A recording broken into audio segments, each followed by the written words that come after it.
Hello టెల్చి people ఎలా ఉన్నారు? Welcome to యానిమాంగా కబుర్లు ఎపిసోడ్ 3. సో ఈ ఎపిసోడ్ 3లో మనం వాట్ ఈస్ యానిమే అనేది తెలుసుకోబోతున్నాం. లైక్ ద రూట్ అసలు ఎక్కడ స్టార్ట్ అయింది anime for the first time, and దాని పాపులారిటీ ఎక్కడ పెరిగింది, అసలు ఫాదర్ ఆఫ్ యానిమే ఎవరు, తనని ఎందుకు అలా పిలుస్తారు. సో ద హోల్ హిస్టరీ అయితే నేను ఇక్కడ మాట్లాడబోతున్నాను అనమాట. కాబట్టి వీడియో ఎండ్ వరకు చూడండి, because the most important video నా ఛానల్లో. ఎందుకంటే మనం యానిమే చూస్తే మాత్రం సరిపోదు, దాని హిస్టరీ తెలుసుకుంటే ఆ ప్రౌడ్ ఫీలింగ్ కలుగుతుంది. And at the same time అసలు ఎంత కష్టపడ్డారా జపాన్లో యానిమే చేయడానికి ఒకప్పట్లో అనేలాగా కూడా ఉంటుంది వీడియో. అండ్ అంతేకాకుండా అసలు యానిమే అని ఎందుకు పిలుస్తారో కూడా నేను చెప్పబోతున్నాను అనమాట. అండ్ ఇంతే ఇన్ఫర్మేటివ్, అంతే ఇదే రేంజ్లో ఇంకొక వీడియో కూడా ఉంది, అదే యానిమాంగా కబుర్లు ఎపిసోడ్ 2. దాంట్లో వాట్ ఈజ్ మాంగా అంటే మాంగా హిస్టరీ మొత్తం చెప్పాను. ఇది ఎంత మంచి వీడియో, ఎంత ఇన్ఫర్మేటివ్ వీడియో, అది కూడా అంతే మంచి ఇన్ఫర్మేటివ్ వీడియో. కాబట్టి ఖచ్చితంగా చూడండి. ఆ వీడియో కూడా ఎపిసోడ్ ఆల్రెడీ ఉంటుంది ఛానల్లో చూస్తే. ఈ రెండు ఖచ్చితంగా మీ ఫ్రెండ్స్ అండ్ ఫ్యామిలీ అందరికి షేర్ చేయండి, ఎందుకంటే యానిమే చూసే ప్రతి ఒక్కరు తెలుసుకోవాల్సిన మ్యాటర్స్ బై ఇవి.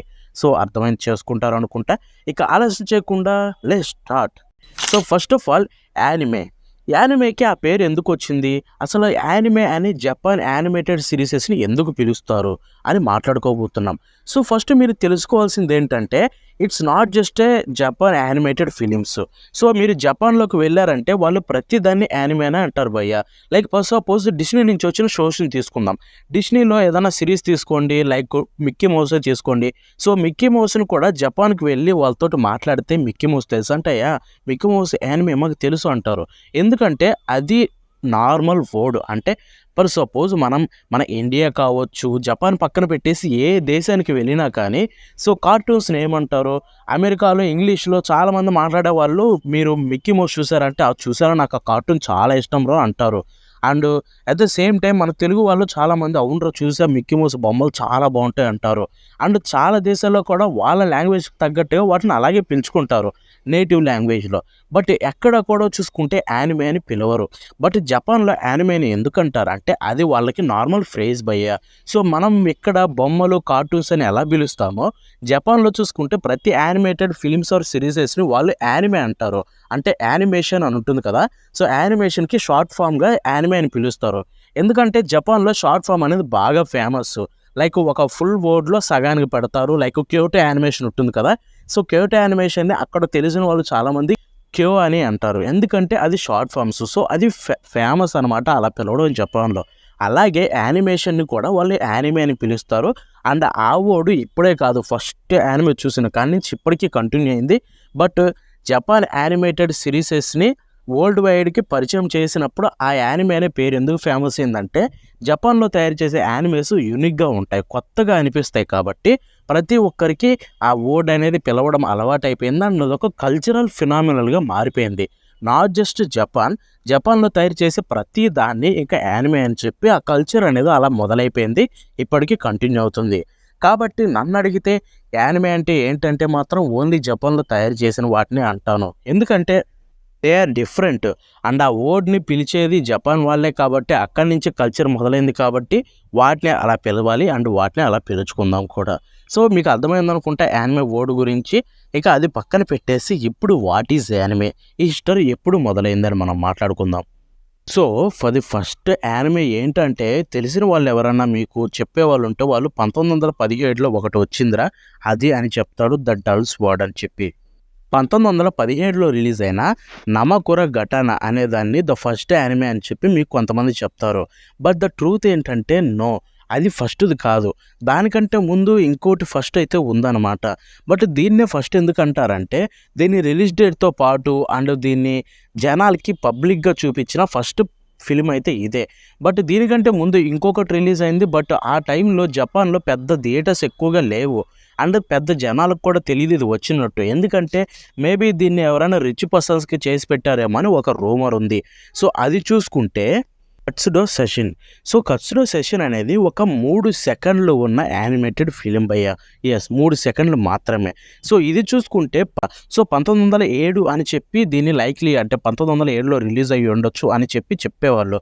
బట్ దీన్ని పర్ఫెక్ట్ రిలీజ్ డేట్ తెలియదు. ఎందుకంటే ఇది క్యోటోలోని 2005లో ప్రొజెక్టర్స్లో అయితే దొరికిందనమాట. అండ్ అప్పుడు అది దొరికి దాన్ని చూసిన తర్వాత దాన్ని పరిశీలించిన తర్వాత 1907 నుంచి 1912 మధ్యలో రిలీజ్ అయింది. ఖచ్చితంగా 1912 దాటైతే పోలేదు అని చెప్పారు.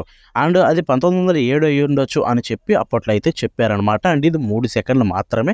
దీంట్లో ఒక పిల్లాడైతే సెయిలర్ యూనిఫామ్ వేసుకున్న పిల్లాడు బోర్డు మీద రాస్తూ ఉంటాడు. మీకు స్క్రీన్ మీద కూడా చూపిస్తాను. సో ఇదనమాట, ఇది ఫస్ట్. బట్ ఇది ఫిలిం అయితే కాదు, జస్ట్ ఒక 3 సెకండ్స్. అండ్ అంతేకాకుండా దీని రిలీజ్ డేట్ కూడా ప్రాపర్గా తెలియదు కాబట్టి ఇది పెద్ద జనాలకు తెలియదు. అంటే ఫస్ట్ యానిమే అని దీన్ని అనలేదు. బట్ ఇదే ఫస్ట్ యానిమేటెడ్ ఫిలిం, అంటే యానిమేటెడ్ ఏదన్నా యానిమేట్ చేసిందైతే ఇదనమాట జపాన్లో. దాని తర్వాత అసలు ఒరిజినల్గా ఇదే ఫస్ట్ అని చెప్పే ప్రతి ఒక్క వెబ్సైట్లో ఏదైనా కానీ దీన్ని ఫస్ట్ అంటారు. అదే నమకుర ఘటన. సో ఇది నమకుర ఘటన చూసుకుంటే దీన్ని ఇంగ్లీష్లో ద డల్స్ వర్డ్ అని కూడా అంటారు. ఇది 1917లో రిలీజ్ అయింది. జూన్ 30, 1917లో రిలీజ్ అయింది. ఇది ఒక 4 నిమిషాలు ఉండే షార్ట్ ఫిలిం చూసుకుంటే. సో దీన్ని జునిచి కోయిచి అయితే చేశారనమాట, క్రియేట్ చేశారు. సో జునిచి కోయిచి తినను కూడా వన్ ఆఫ్ ది ఫాదర్ అంటారు యానిమేకి చూసుకుంటే, అంటే ఫాదర్ ఆఫ్ యానిమే అంటారు కదా. సో వాటిల్లో తనను కూడా ఒకరు అని చెప్తారనమాట జపాన్ హిస్టరీలో. ఎందుకంటే తను ఫస్ట్లో 1917లో అప్పుడే స్టార్ట్ అయ్యాయి షార్ట్ ఫిలిమ్స్ తయారు చేయడం, యానిమేషన్ అయితే జనాలకి చూపించడం, పబ్లిక్గా జనాల్లోకి తీసుకువెళ్ళిన థియేటర్స్ రూపంలో 1917లో స్టార్ట్ అయ్యాయి.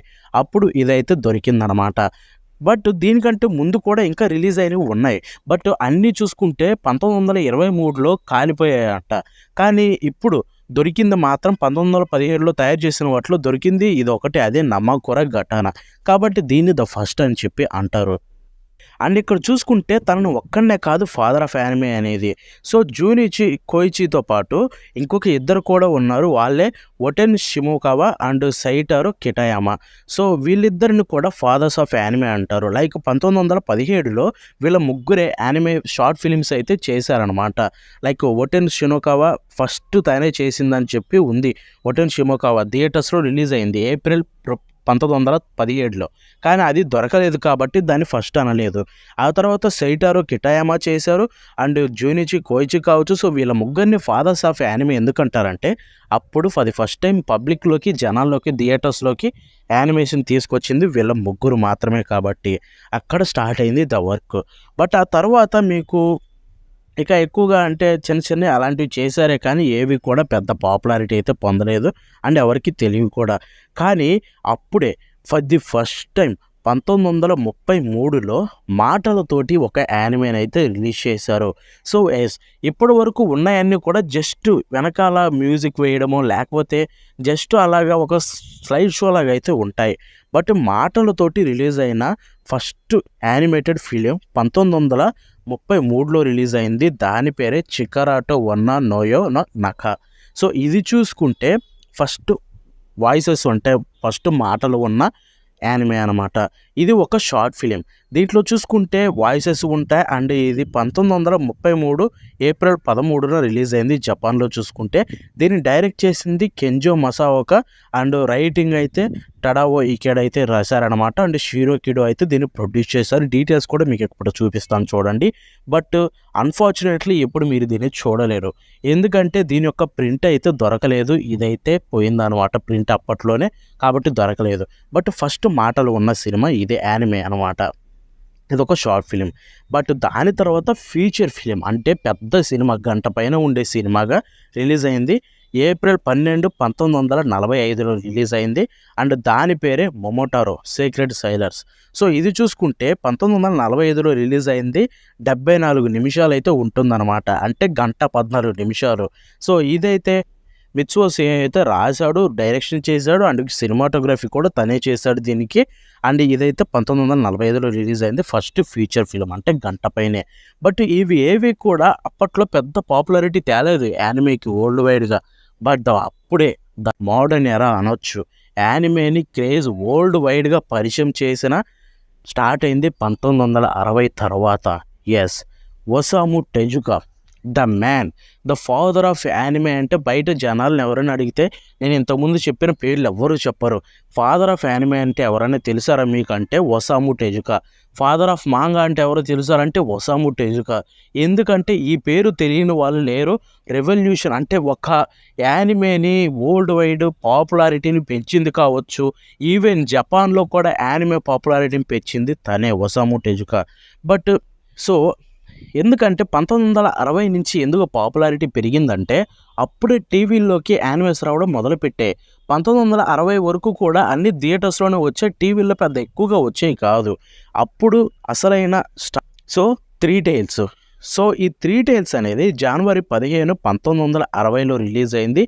అండ్ ఇది first ever anime film, short film టీవీలోకి రిలీజ్ అయింది. అంటే థియేటర్స్లో కాకుండా ఈ షార్ట్ ఫిల్మ్ని డైరెక్ట్గా టీవీలోనే రిలీజ్ చేశారు. ఇది చూసుకుంటే ఈ త్రీ టైల్స్ని. అండ్ ఇది ఒక black and white short film అనమాట, యానిమేటెడ్. ఇది 30 నిమిషాలు ఉంటుంది. అండ్ దీన్ని కైకో కొజునో రెడీ చేశారు టీవీకి చూసుకుంటే. బట్ ఇది పెద్ద పాపులారిటీ అయితే పొందలేదు. అండ్ దీని తర్వాత ఫస్ట్ సిరీస్, అంటే ఇప్పటివరకు అన్ని సినిమాలు షార్ట్ ఫిల్మ్సే రిలీజ్ అయ్యాయి. బట్ సిరీస్ కింద, ఎపిసోడ్స్ కింద రిలీజ్ అయిన ఫస్ట్ యానిమేటెడ్ సిరీస్ వచ్చేసరికి ఇన్స్టంట్ హిస్టరీ అనమాట. సో ఈ యానిమే ఇన్స్టంట్ హిస్టరీ అనేది మే 1, 1961 రిలీజ్ అయింది. ఆ తర్వాత ఫిబ్రవరి 24, 1962 వరకు కంటిన్యూ అయింది. దీంట్లో మొత్తం 312 ఎపిసోడ్లు అయితే ఉన్నాయన్నమాట. సో ఇది ఫస్ట్ యానిమేటెడ్ సిరీస్ అనమాట, టీవీలోకి వచ్చిన ఫస్ట్ యానిమేటెడ్ సిరీస్ 1961లో ఇన్స్టంట్ హిస్టరీ. దీన్ని డైరెక్షన్ చేసింది అయితే ర్యూచి యొకోయామా. సో ఇలాగా ఇంకా ఉన్నారు అసిస్టెంట్స్. సో ఇది ఫస్ట్ యానిమేటెడ్ సిరీస్ అనమాట.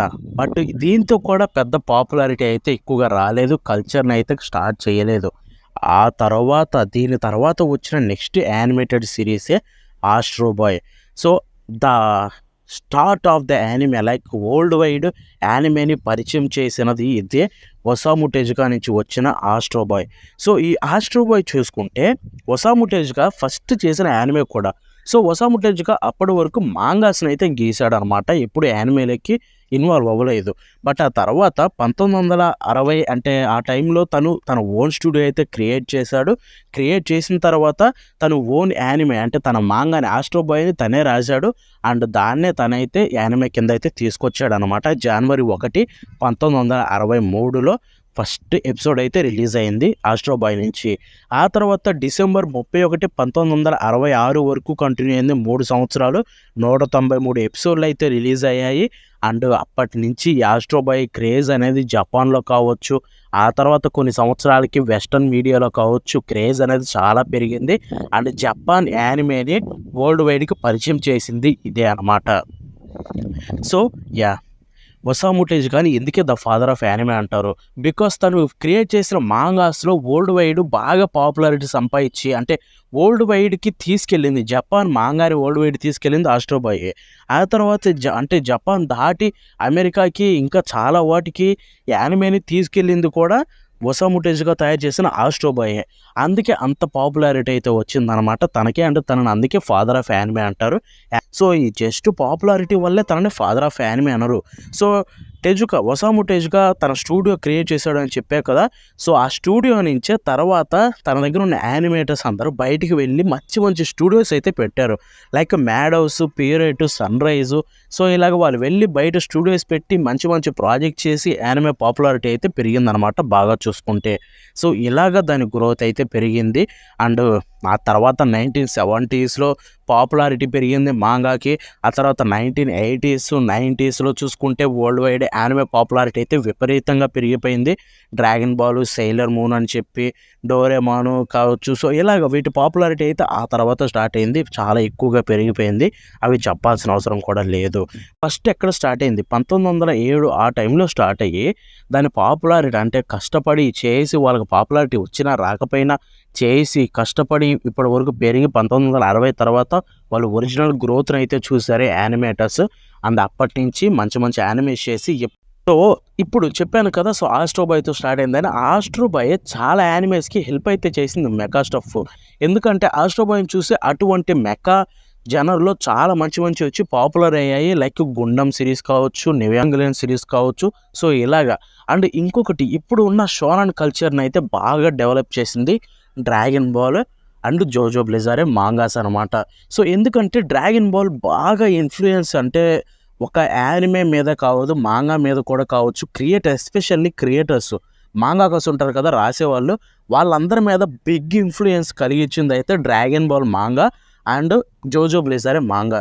ఎందుకంటే డ్రాగన్ బాల్లోని ఆ యాక్షన్ అంటే ఎక్కువ యాక్షన్, ఆ స్టోరీ కావచ్చు. సో అటువంటివి చేయాలని చెప్పి అందరికీ ఇన్ఫ్లుయెన్స్ చేసి అంటే అందరికీ ఇన్స్పైరింగ్గా మారింది డ్రాగన్ బాల్ చూసుకుంటే. And at the same time JoJo Bizarre బాగా ఎక్కువగా జనాలకి ఇన్ఫ్లుయెన్స్ చేసింది ఇంకొకటి ఏంటంటే టాకింగ్, లైక్ పవర్స్ని ఎక్స్ప్లెయిన్ చేస్తూ ఫైట్ చేయడం. సో జోజో బ్లిజారే ఏదో వేర్డ్ సిరీస్ విచిత్రంగా ఉంటుందని అనుకుంటారే కానీ మీకు తెలియని మ్యాటర్ ఏంటంటే జోజో నుంచే వచ్చింది ఈ పవర్ ఎక్స్ప్లెనేషన్ అనేది. సో వాళ్ళకున్న పవర్స్ని ఎక్స్ప్లెయిన్ చేస్తూ ఫైట్ చేసేది. అప్పటి వరకు కొంచెం ఉండుండొచ్చు, బట్ జోజో తోటి అది బాగా అయితే పెరిగిందనమాట. సో ఇలాగ దీని తర్వాత ఎన్నో షోనన్ యానిమేస్ వచ్చి ఎంతో పాపులారిటీ పెరిగాయి. బట్ వాటికి ద రూట్ ఏంటంటే డ్రాగన్ బాల్ నుంచి మొదలైంది భయ్య. ఇది ఫ్యాక్ట్, ఎవడైనా ఒప్పుకోవాల్సిందే. డ్రాగన్ బాల్ అనేది దారి చూపించింది. ఆ దారి నడకన వచ్చాయి నరుటో, వన్ పీస్, బ్లీచ్. ఈ మూడింటి నాటక నుంచి ఇంకా కొత్తవి వచ్చాయి, పాపులర్ అయ్యాయి. సో ఇదన్నమాట హిస్టరీ. ఐ థింక్ మీకు అర్థమైంది అనుకుంటా నేను చెప్పింది. సో ఇప్పుడున్న వాటి గురించి మనం పెద్ద చెప్పుకోవాల్సిన అవసరం లేదు. ఎక్కడ స్టార్ట్ అయింది, ఎక్కడ దాని పాపులారిటీ పెరిగిందని చెప్పుకోవాలి కాబట్టి ఇప్పటి వరకు చెప్పాను. సో చూసారు కదా, ఇది ఇవాళ వీడియో. అన్ని వీడియో మీకు నచ్చింది అనుకుంటున్నాను. మోస్ట్లీ ఖచ్చితంగా చాలామందికి షేర్ చేస్తారని చెప్పి కోరుకుంటున్నాను, బికాస్ చాలా ఇన్ఫర్మేటివ్ వీడియో కాబట్టి. And that's the video. మన నెక్స్ట్ కలుద్దాం అంటే నేను బాపాను.